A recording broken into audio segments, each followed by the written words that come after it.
सागर बूंद समाय के बोध वाक्यों में बड़प्पन की बात चल रही है। गुरुवर आचार्य श्री कह रहे हैं, बोध वाक्य है, आज का व्यक्ति मान के पीछे सब कुछ निछावर करने तैयार है। आज का व्यक्ति मान के पीछे सब कुछ निछावर करने तैयार है, पर मान को नहीं, मान नहीं छोड़ सकता। मान के पीछे सब कुछ छोड़ सकता है, अपनी मान की पुष्टि के लिए सब कुछ छोड़ सकता है, निछावर कर सकता, लेकिन मान का त्याग, मान को निछावर नहीं कर सकता। कितनी बढ़िया बात की। मान के पीछे सब कुछ त्याग कर सकता है, पर मान का त्याग नहीं कर सकता। बाहर का त्याग करना सरल है, अंदर का त्याग करना कठिन है। इसलिए गुरुवर ने अपने विचारों की गहराई से दिया, आज का व्यक्ति मान के पीछे सब कुछ निछावर करने तैयार है, पर मान को नहीं, मान का निछावर नहीं, मान का त्याग नहीं। अगला बोधवाक्य, मान को समझने और उसे जीतने में ही मानव की सफलता है। मान को समझने और उसे जीतने में, मान को समझने और उसे जीतने में ही मानव की सफलता मानी गई है। पहले हम मान को समझ तो लें, मान कैसा भाव है, क्यों आता है। तो ऐसे मान को समझने और उसे जीतने में ही मानव की सफलता है। अगला बोध वाक्य है, विनय दीनता की प्रतीक नहीं है। कोई यदि विनय करता है तो उसे हम दीनता ना माने, हाँ, उसकी कमजोरी ना माने। विनय भाव रख रहा है, लघुता का भाव प्रकट कर रहा है, तो उसे हम उसकी कमजोरी ना माने। झुकना कमजोरी नहीं है, झुकना उसके परिणामों की निर्मलता, सरलता है।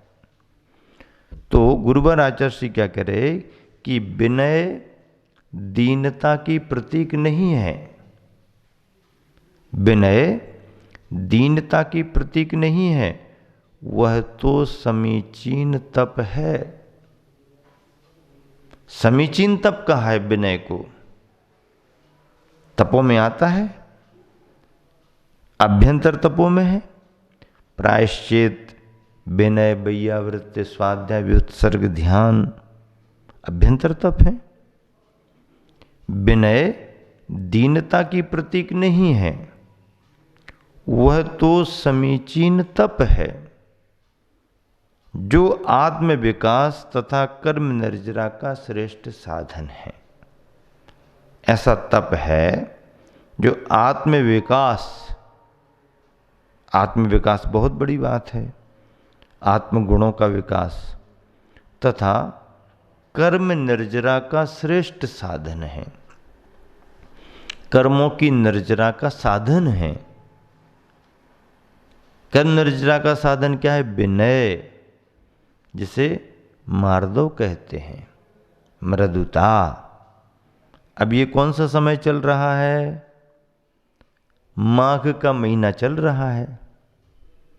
माघ के महीने में शुक्ल पक्ष चल रहा है, और शुक्ल पक्ष में पंचमी निकल गई, षष्ठी निकल गई, आज सप्तमी।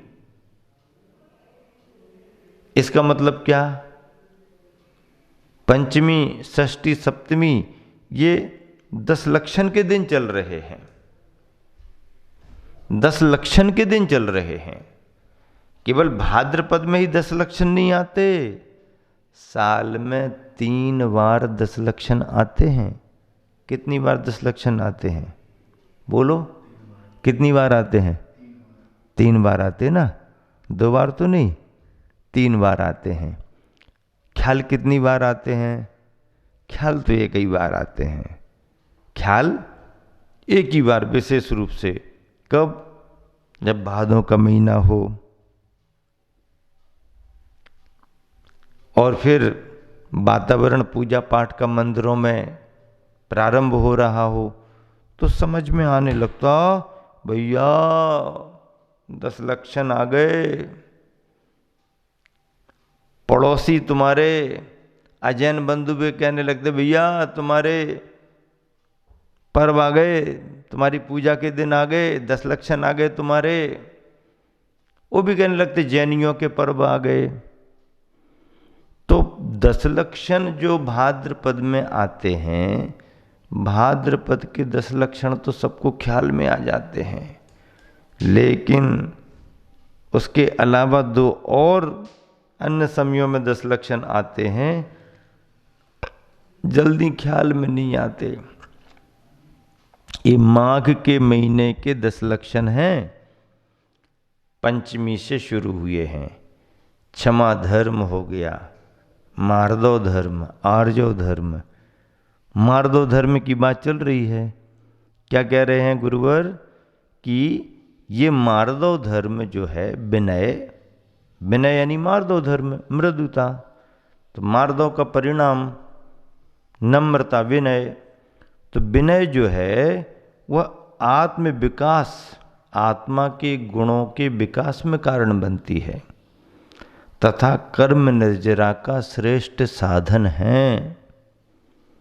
कर्मों की निर्जरा होती है। तपसा निर्जरा च, क्या कहा? तपसा निर्जरा च, तप के माध्यम से निर्जरा होती है। और तपों में बहिरंग तप, अंतरंग तप आते हैं। बहिरंग 6 अलग हैं, अंतरंग 6 अलग हैं। अंतरंग तपों में दूसरे नंबर पर मार्दव धर्म, जिसे विनय कहते हैं। 16 कारण भावना में भी विनय आती है, 10 लक्षण में भी विनय आती है, और 12 तपों में अभ्यंतर तप में भी विनय आती है। मार्दव धर्म 10 लक्षण में भी, मृदुता मार्दव की बात 16 कारण में भी, और मार्दव मृदुता की बात अभ्यंतर तप में भी है। इसीलिए इसे कर्म निर्जरा का श्रेष्ठ साधन माना है। कर्मों की निर्जरा, निर्जरा किसे कहते हैं? बताओ, निर्जरा किसे कहते हैं? सुनते ही रहते हो कि कुछ समझते भी हो? बस सुनाओ महाराज जी। महाराज जी सुना रहे हैं, आप सुन रहे हो। पूछना शुरू करें तो परीक्षा हो जाएगी। निर्जरा किसे कहते हैं? कर्मों के एक देश झड़ने को निर्जरा कहते हैं। तो गुरुवर आचार्य कह रहे हैं कि विनय दीनता की प्रतीक नहीं है, वह तो समीचीन तप है। जो तप आत्म विकास तथा कर्म निर्जरा का श्रेष्ठ साधन है। इस पृष्ठ पर दोहा है, सदा सरलता साध लो और कुटिलता त्याग, बनो धबल तुम हंस से, विरागता से राग। क्या बात है! मृदुता के साथ सरलता की बात भी आ गई। सदा सरलता साध लो, सरलता को साधो।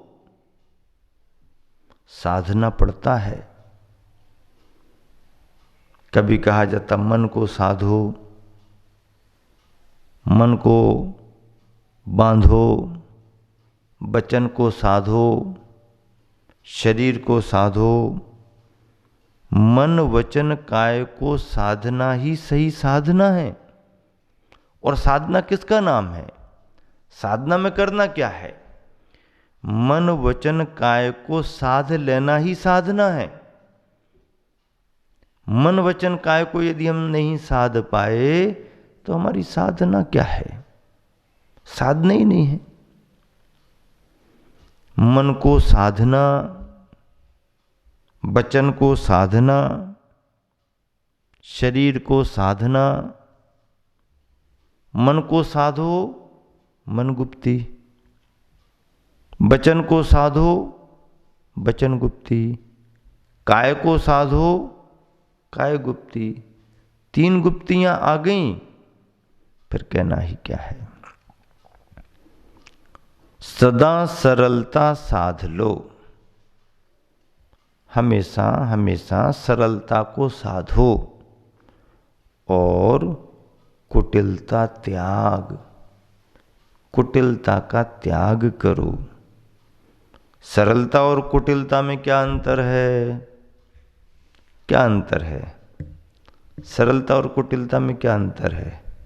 सरलता सरलता है, कुटिलता कुटिलता है। फिर भी कुछ अंतर तो बताओ। अंतर यही समझ लो, टेढ़ा मेढ़ा रास्ता और सीधा सीधा रास्ता। टेढ़ी मेढ़ी बातें घुमा फिरा के और सीधी सीधी बातें करना, ये तो सरलता और कुटिलता में अंतर है।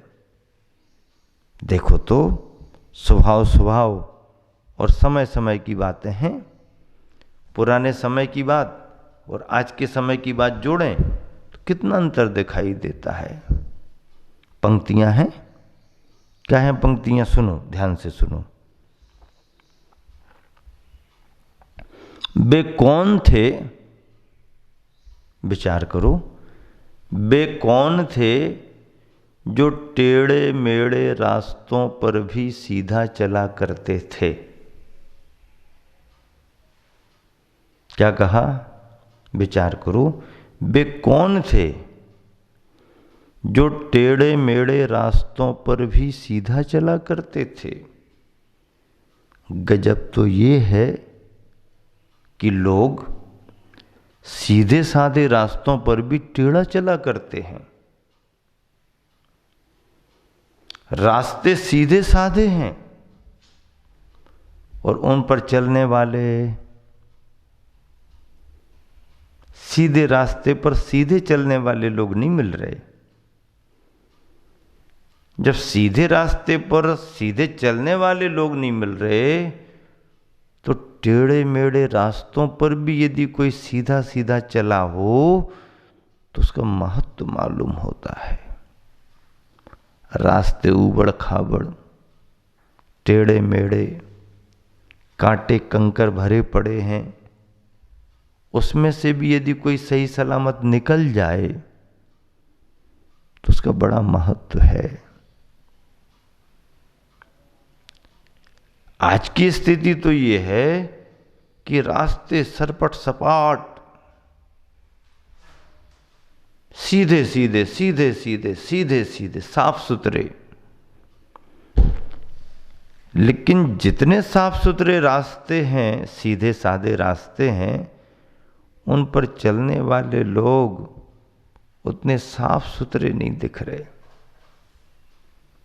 नहीं महाराज जी, बढ़िया गाड़ी है, नया मॉडल है, एकदम जगमगाहट है, कपड़े तो देखो उनके एकदम बिल्कुल, हाँ गाड़ी देखो तो बिल्कुल ट्यूबलाइट फीकी पड़ जाए, ड्रेस देखो, कपड़े देखो तो ट्यूबलाइट शर्मा जाए, सब कुछ बढ़िया है। तो जैसा बाहर से दिख रहा वैसे ही भीतर से भी तो होगा ना। किसने कहा है ऐसा? किसने कहा? ऐसा नहीं है। शरीर से विकलांग आदमी भी बुद्धि से सकलांग हो सकता है, और शरीर से सकलांग होने वाला भी बुद्धि से विकलांग हो सकता है। आया समझ में? नहीं आया? शरीर में तो अंग परिपूर्ण है, पर बुद्धि काम कर रही कि नहीं कर रही? तो बुद्धि से विकल हो जाएंगे। और शरीर विकलांग है, पर बुद्धि यदि बराबर काम कर रही तो बुद्धि से वो सकलांग माना जाता है। रास्ते चौड़े चौड़े बना दिए, रास्ते साफ सुथरे बन गए, गाड़ी अच्छी वाली है, नया मॉडल है, ड्रेस तुम्हारे हिसाब से बहुत अच्छी है, सब कुछ अच्छा है, लेकिन आप किस तरीके से गाड़ी चलाओगे इसकी क्या गारंटी है? तो इसीलिए भाव रखा गया है कि वे कौन थे जो टेढ़े मेढ़े रास्तों पर भी सीधा चला करते थे। रास्ते टेढ़े मेढ़े और सीधा चल रहे हैं, धर्म पुरुष, महापुरुष, श्रेष्ठ पुरुष। रास्ते कैसे भी हो, चलने का जीवन सीधा साधा। गजब तो ये है कि लोग सीधे साधे रास्तों पर भी टेढ़ा चला करते हैं। गाड़ी चलाने वाले बच्चों को देखो, नई उम्र के बच्चे हों और फिर 2-4 बच्चों का ग्रुप हो, फिर उनकी स्टाइल देखो सड़क पर चलने की, चलाने की। कितने सारे बच्चे दिखते हैं, कैसे ही लहरा करके, घुमा करके, कट मार करके, हाथ छोड़ छोड़ करके, पैर ऊपर उठा उठा करके, और लोगों से कह करके देखो देखो मेरे हाथ नहीं है, हैंडल से हाथ छोड़ दिया, देखो देखो मेरे हाथ नहीं है। अच्छा, फिर पैर उठा लिए, देखो देखो मेरे पैर नहीं है, अच्छी बात है। और आगे जाकर के जब गिरे और दांत बाहर निकल गए तो देखने वालों ने कहा देखो देखो इसके दांत भी नहीं है। चलाने वालों की स्टाइल है। तो गुरुवर आचार्य कह रहे हैं कि सदा सरलता साध लो और कुटिलता त्याग, बनो धवल तुम हंस से धवल उज्जवल बनो, विरागता से राग उज्जवल धवल हंस के समान बनो। हंसा तो मोती चुगे, महावीर भगवान की।